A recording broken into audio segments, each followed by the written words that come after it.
a uma nova jornada da sua vida. Vamos ler aqui, eu quero ler o contexto aqui, elas são curtinhas, irmãos, as cartas, as igrejas são curtas, então vamos ler ela inteira aqui. Você que não trouxe sua Bíblia pode ler no telão ali. Eu agora não sei qual é a versão, essa aqui é a minha outra Bíblia, mas enfim. A terceira carta à igreja de Pérgamo vai dizer assim, capítulo 2, versículo 12. Ao anjo da igreja que está em Pérgamos, escreve: isto diz aquele que tem a espada aguda em 2 fios. Eu sei as tuas obras, onde habitas, e quem é, e onde está o trono de Satanás. E retens o meu nome, e não negaste a minha fé. Ainda nos dias de Antipas, minha fiel testemunha, o qual foi morto através de vós, onde Satanás habita. Mas umas poucas coisas tenho contra ti, porque tens lá os que seguem a doutrina de Balaão, o qual ensina Balaque a lançar tropeços diante dos filhos de Israel, para que comessem dos sacrifícios da idolatria e se prostituíssem. Assim tens também o que seguem a doutrina dos nicolaítas, o que eu aborreço.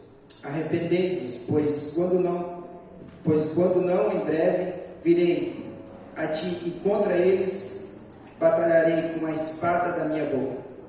Quem tem ouvidos ouça o que o Espírito diz à igreja. Aos que vencer darei eu de comer ao maná escondido. Darei-lhe uma pedra branca e na pedra um novo nome escrito, o qual ninguém conhece senão aquele que o recebe. Aleluia! Talvez ela tenha bastante informação para você, mas vamos tentar aqui entender um pouco sobre essa igreja. Pérgamo fica localizado na Turquia. Só que essa cidade, ela fica num monte. Ela fica localizada num topo, uma montanha. Ela era bem localizada, onde o pessoal de lá eles conseguiam observar toda a regiões. Então era uma cidade que dificilmente era ser atacada, porque eles conseguiam ver os seus inimigos vindo. Mas era uma cidade muito cultural, tinha muita cultura lá. E além dessa cultura, ela era uma das segunda maior biblioteca. Lá existia o pergaminho que foi construído, foi criado lá. A gente não vai entrar nesse detalhe. Mas, além de ela estar bem localizada, ela tinha vários templos. Lá existia templo do Zeus, templo da serpente, que é a Eclipse, e um templo construído para o imperador César, que estava vivo. As pessoas idolatravam aquele imperador. Elas iam lá e prestavam culto a ele. E ele vivo lá, tinha o templo dele onde tinha as obrigações, as pessoas tinham que ir lá e cultuar a ele. Então ali, no capítulo 13, ele vai dizer assim: eu sei as tuas obras, e onde habitas, e onde está o trono de Satanás. Talvez você olhe para esse tempo aqui, você vai entender assim, claro, com tantos templos, é normal Satanás estar habitando. Mas eu quero te levar para um outro pensar. Talvez Jesus não estava dizendo exatamente dos templos, mas quem estava governando naquele lugar. Sabe, quando nós olhamos as Escrituras, a gente já sabe que a nossa luta não é contra a carne nem contra a sangue, mas contra potestades, dominadores das regiões celestiais. Essa é a nossa batalha, uma batalha espiritual. E nesse lugar, Satanás estava governando, era o trono dele. E aí você observa assim pelo seguinte: tantos templos, e as pessoas, e eles prevalecendo na fé, aonde Satanás estava fazendo, governando. E o que ele queria? Num lugar tão perverso que nem esse, onde a adoração a outros deuses era tão grande, as pessoas estavam já com a mente cauterizada. Não era simplesmente os templos, porque eles entendiam muito bem. Eles sabiam que aqueles templos não mudavam eles por dentro, mas a forma que eles estavam se tratando, e nós vamos ver ao longo do tempo, a forma que Satanás estava habitando naquele lugar. Ele estava ali, ele estava no trono, onde ele governava aquelas pessoas. E aos poucos, ele ia seduzindo, ia se infiltrando nas igrejas. E aí, a gente vai entender. Capítulo 13 aqui, continuando. E retens o meu nome, e não negaste a minha fé. Esse lugar, irmãos, ele era terrível. A perseguição para quem não idolatrava César, o imperador, era grande. Eles eram punidos. Tanto é que, continuando aqui, ele vai dizer assim, ainda nos dias de Antipas, minha fiel testemunha, o qual foi morto entre vós, onde Satanás habita. Antipas foi morto numa crueldade terrível. Aqueles bezerros de bronze, ele foi colocado dentro e eles botaram fogo embaixo. E eu estava vendo esses bezerros, eles tinham um cano que saía pela boca dele, para eles ouvir os gritos que tinha. Então a pessoa estava dentro daquele bezerro, pegando fogo embaixo, e eles ouviam os gritos, clamor. E Antipas foi morto. Antipas era um pastor daquele lugar. E por perseguição, ele foi colocado dentro do bezerro e foi queimado. Ali eles colocavam azeite, água, eles ferviam, queimavam. Era tão crueldade. Então essas pessoas que estavam ali servindo a Cristo tinham mais esse detalhe. Tinham que se esquivar desse povo, porque esse povo, eles estavam buscando, se você não adorasse a César, não adorasse Zeus, eles te pegavam e acontecia uma punição. E aí Jesus vai dizer, eu sei das tuas obras, onde habitas o trono de Satanás, e retens o nome, e não negaste a minha fé. Por mais que existia tudo isso, eles não negaste, porque Antipas também foi morto, porque ele não negou a fé em Cristo Jesus. E aí, continuando aqui, mas umas poucas coisas tenho contra ti, porque tens lá os que seguem a doutrina de Balaão, o qual ensinava Balaque a lançar tropeços diante dos filhos de Israel, para que comessem dos sacrifícios da idolatria. Querido irmãos, você deve ter lido lá Números 22, 23, 21, 22 até o 25, 26. Vai ter história de Balaão. Balaque vai contratar Balaão. Balaão era um profeta, nem se diz profeta, era um adivinhador. Balaque vai contratar Balaão para profetizar sobre o povo de Israel. O povo de Israel estava subindo e Balaque ficou nervoso, falou, poxa, esse povo está vindo e o que eu vou fazer? Ele vai lá e contrata Balaão para Balaão profetizar sobre esse povo. E Balaão vai lá e o Balaque vai oferecer dinheiro para ele. Oferece ali bastante dinheiro e ele vai lá profetizar. Quando ele sobe no monte, eu vou encurtar aqui em Números 22 até 24, vocês vão entender. Quando ele sobe no monte, ele vai esticar as mãos assim e vai profetizar sobre o povo de Israel. Só que quando ele vai profetizar, ele abençoa. ele não consegue amaldiçoar. Porque Balaque queria que esse povo seja amaldiçoado. E quando ele estica o braço, ele não consegue amaldiçoar, ele vai abençoar esse povo. E aí ele vai tentar uma, ele não vai conseguir. Aí Balaque vai dizer: não, vou te pagar mais então para você amaldiçoar esse povo. E ele: vamos lá então, vou conseguir agora.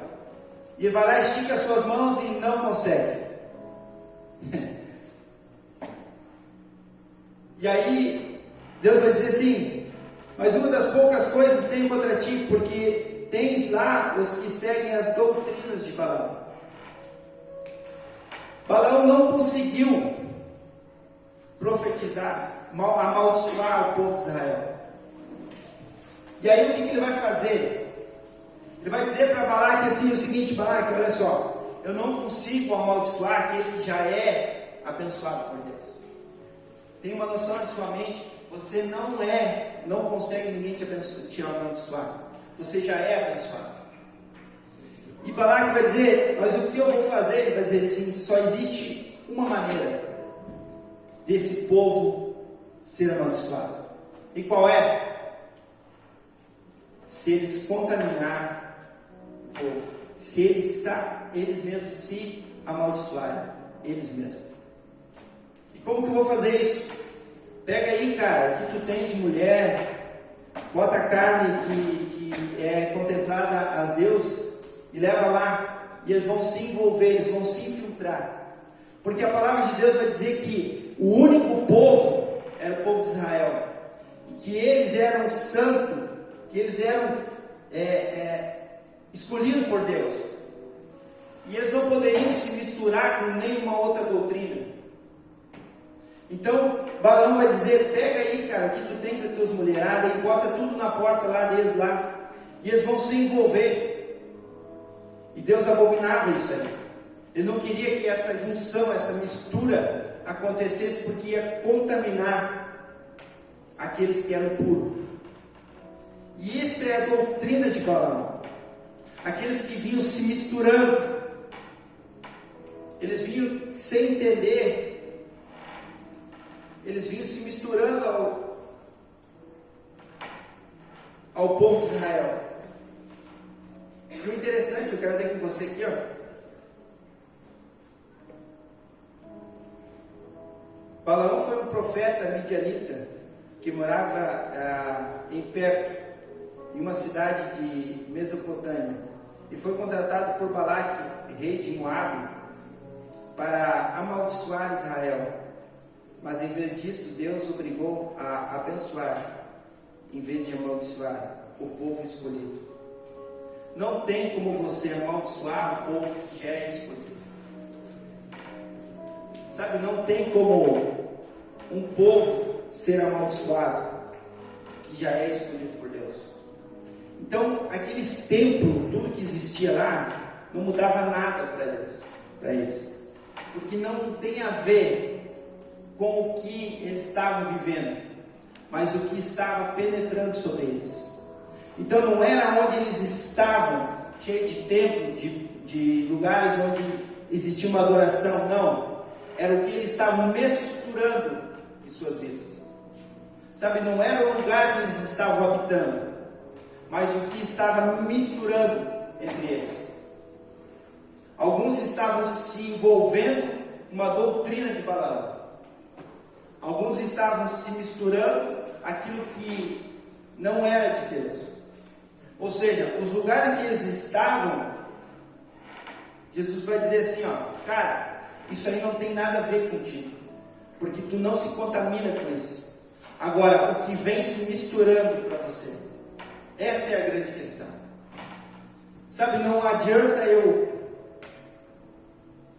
querer tomar a Santa Ceia e amanhã ou depois eu querer colocar uma bebida de álcool na boca.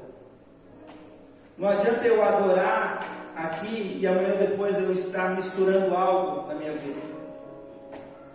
Não adianta eu viver uma vida com Cristo dentro da igreja e quando eu sair fora eu começo a misturar aquilo que é do mundo. doutrina de Balaão, a qual ensinava Balaque a lançar tropeços diante dos filhos de Israel. Olha o que ele fazia, ele lançava os tropeços. As pessoas eles não conseguiam, sabe? Balaão não conseguiu amaldiçoar o povo, mas disse assim: Balaque, há uma coisa que tu pode fazer, cara. Deixa eles se amaldiçoarem, deixa eles se envolverem com mulheres que tenham adoração a outros deuses, com alimentos que são oferecidos a outros deuses. Não era só um churrasco, existia muito mais do que aquilo. Era se envolver no ritual. Não era simplesmente comer da carne, mas se envolver no ritual. A mistura. Eles estavam se envolvendo a ponto de que estavam esquecendo do verdadeiro amor de Cristo, do verdadeiro Evangelho. Assim tens também, eu já estou no 15. Assim tens também o que seguem a doutrina dos nicolaítas, o que eu aborreço.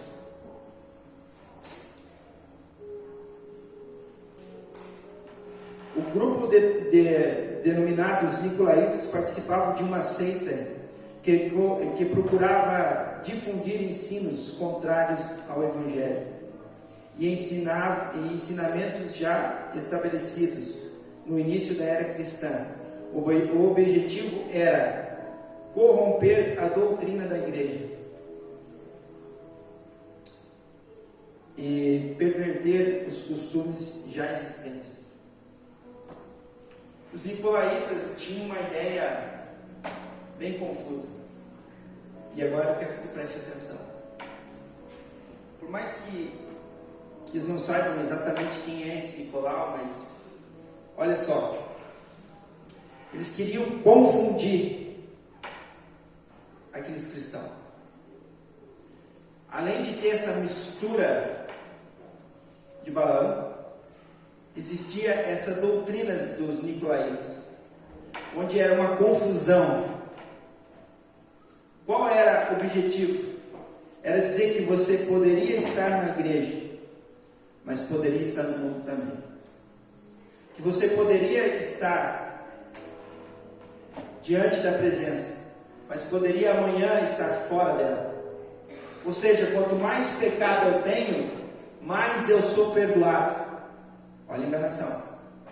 Quanto mais eu peco, mais o Senhor se agrada, porque Ele me abençoa, me perdoa.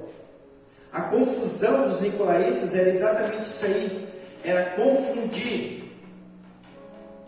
que aqueles que estavam poderiam fazer outras coisas. Não basta simplesmente nós estarmos e não sermos, mas estarmos presentes sempre direcionados à palavra. Porque esse povo, o que eles faziam? Eles queriam tirar eles da presença, tirar, confundir. E muitos estavam caindo porque entendiam que o que era espírito é espírito, mas o que era carne é carne. Ou seja, eu posso andar no espírito, mas amanhã eu posso usar meu corpo para prostituir, para fazer o que eu quiser, porque não tem nada a ver o espírito com a carne. Essa era a ideia deles, confundir eles, dizer que você pode andar no espírito, mas a tua carne você pode pegar o teu corpo e fazer o que você quiser, andar em qualquer tipo. Então eles queriam confundir esse povo de Deus, fazer essa mistura, fazer essa confusão, fazer com que eles não entendessem o propósito, fazer com que eles saíssem fora. Eles penetravam, cara. Agora tu imagina, hoje é tão tranquilo a gente cultuar Deus, né? A gente está aqui de boa, tranquilo, daqui a pouco cada um vai para suas casas e assim por diante. Mas olha esse tempo, como era difícil, Como era difícil você dizer que tu era cristão, que tu acreditava em Cristo Jesus, que Ele é o Salvador. Dependendo do lugar que você está, você já era preso, já era colocado dentro do piseiro e já botava fogo embaixo. Então, para eles, estavam perante uma situação em Pérgamo complicada, porque por mais que ali tinha templos de adoração, templos da deusa da serpente, templo do Deus vivo, eles estavam firmes na fé. E por mais que essas doutrinas veio para confundir eles permaneciam ainda na fé. Por mais que a gente tenha dificuldade em nossas vidas, que em algum momento elas venham para atrapalhar essa permanência, não é nada do que eles permaneciam aqui. Às vezes a gente pensa, poxa, estou passando uma dificuldade. Não é nem perto que esse povo da Bíblia já passou. Não é nem perto o que eles passaram. Talvez nós devíamos olhar para isso aqui, para umas histórias como essas aqui, e dizer, Senhor, me perdoa, porque muitas das vezes eu erro em falhar e não avançar como deveria, e não caminhar como deveria, e não estar assim passos largos, porque às vezes eu recuo por pouca coisa, às vezes eu me diminuo assim e digo, não vou conseguir. E esse povo tão corajoso, que em certos momentos eles diziam, ei, nós temos fé, e não é esse mundaréu de templo aqui que vai nos abalar, não é esses deuses aqui que tem a cura, que ensina pessoas, multidões venham aprender aqui medicina. Se você for ver a medicina hoje, ela tem uma serpente. Toda medicina, os doutores têm um símbolo da serpente. Ela é desse lugar aqui, porque a serpente era idolatrada. Lá existia muitos lugares onde as pessoas iam para ser curadas. Então existia uma prática de ensino e um misticismo, onde as pessoas idolatravam aquela deusa serpente e ao mesmo tempo praticavam alguns rituais para as pessoas se curarem. Então tinha spa, tinha um monte de coisa lá que as pessoas iam e eram curadas, então começavam a idolatrar essa serpente. E por muitos e muitos anos ficou ali. Então esse povo, o que acontece? Eles estavam ali. Existia essa doutrina de Balaão que queria misturar, e as do Nicolaítas que queriam confundir. A gente para analisar os textos e começa a pensar, poxa vida, quantos de nós já foram confundidos? E nem vou dizer por esses deuses malucos aqui, mas às vezes por uma palavra que alguém lançou, de não buscar dentro da palavra o verdadeiro significado. Quantos de nós tomou uma direção errada por ouvir talvez uma pessoa que não tem nada a oferecer? Uma confusão, um alinhamento errado, um lugar onde talvez você deveria estar, e aí a pessoa vai dizer assim, não, esse não é o lugar para você, e você acaba saindo. Confusão, troca de lugar. E aí a palavra vai continuar dizendo assim no 16: arrependa-te, pois, quando não em breve virei a ti, e contra eles batalharei com a espada da minha boca. Todos nós sabemos qual é a espada. A espada de dois gumes. No capítulo 12 vai dizer assim, ao anjo da igreja que está em Pérgamos, escreve isso: diz aquele que tem a espada aguda em 2 fios, ou seja, afiados dos 2 lados.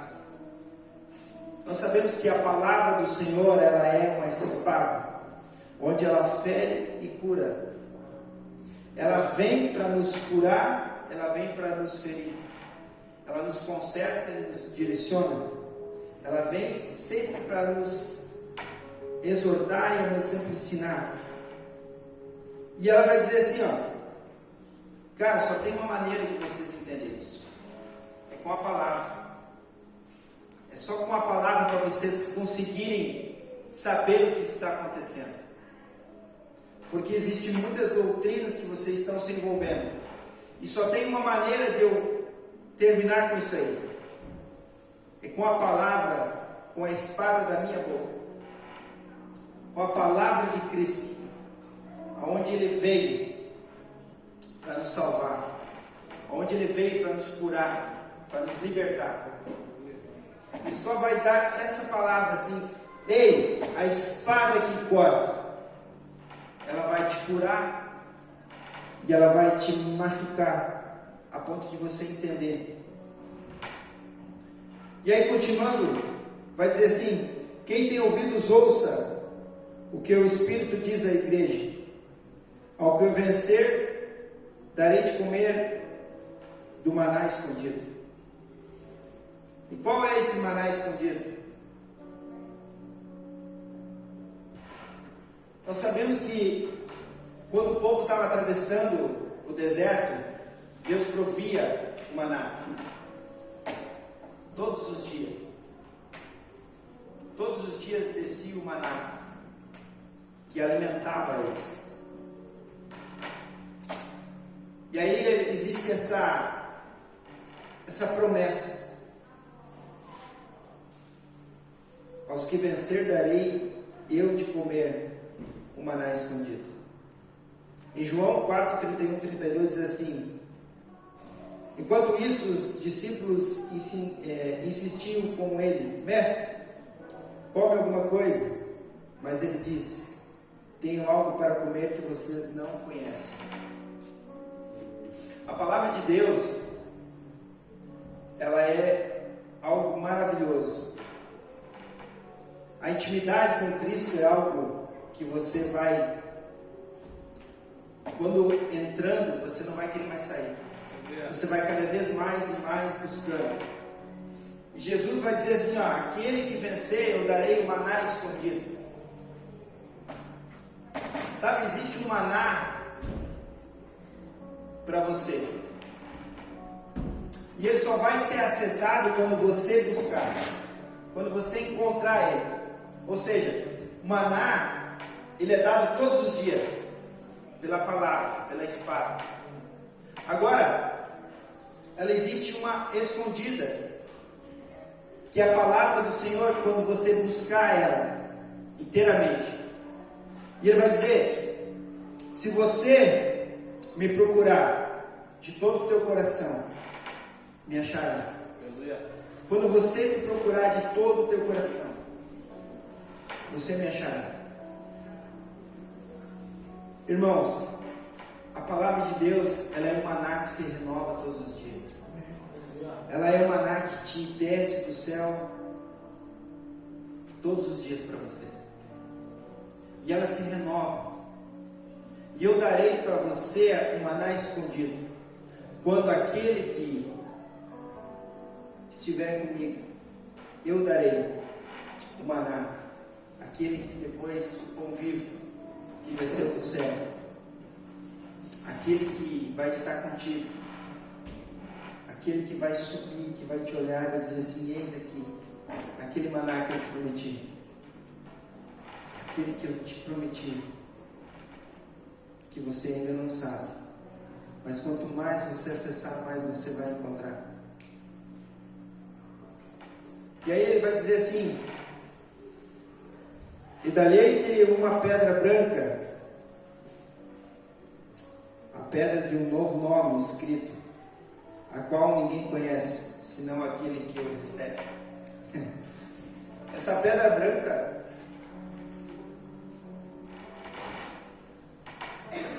ela vai ter vários significados. Mas eu peguei uma que eu acho que ela faz mais sentido. Quem traz esse ensino é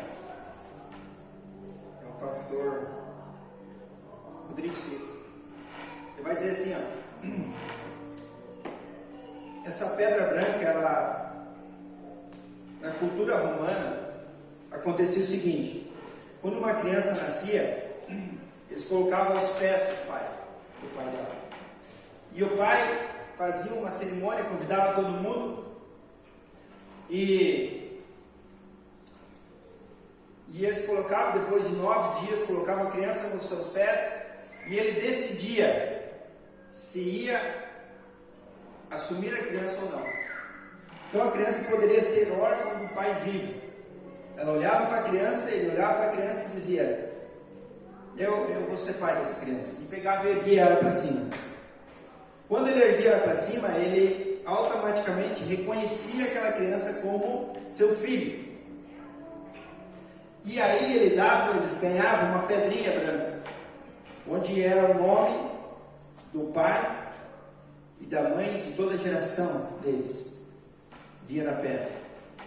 E quando eu leio isso, eu assemelho muito bem essa questão, porque a pedra branca na cultura romana, quando a criança nascia, a família esperava de 8 a 9 dias. Depois fazia um cerimonial com vários convidados. A criança era colocada aos pés do pai, e aí ele tomava a decisão de aceitá-la ou não. Se a criança não fosse erguida pelo pai, ela seria órfã, mesmo tendo um pai vivo. Quando a criança era erguida, ela recebia o nome do pai e o nome da família. Esse nome era uma pedrinha branca, que passava a ser uma espécie de certificado de nascimento. E ela vai dizer assim, e dali uma pedra branca, e na pedra um novo nome escrito, o qual ninguém o conhece, senão aquele que o recebe. Sabe, todos nós já nascemos de novo, já ganhamos uma nova vida em Cristo, já temos uma direção a qual, todos nós já ganhamos uma pedrinha branca, a qual Deus reconhece você como filho, todos nós já estamos diante dele, você é reconhecido por ele. Então não deixe lugares abalar você, não deixe ambiente ser confundido você, não deixe lugares acessar você, lugares não têm poder de movimentar você, lugares não têm como te tirar da presença. Você é um escolhido de Deus, você tem a pedrinha com seu nome, a pedra branca. Não deixe ser confundido por doutrinas alheias. Olhe, observe, leia a palavra, busque a espada que corta, que machuca, mas que depois sara a tua alma. Essa palavra que se renova dia após dia, o maná que desce do céu, dia após dia. Talvez um dia nós recebemos o maná escondido. Talvez um dia nós vamos entrar com Cristo e Ele vai nos dar aquele maná, aquele maná que Ele prometeu. Quem de nós não quer acessar aquilo que Deus tem para nós? Quantos de nós não tem vontade de buscar mais e mais naquilo que Deus prometeu para nós? De não se desviar nem para a direita, nem para a esquerda, mas poder assim estar sempre, sempre na presença de Deus. Vamos colocar de pé? Aleluia!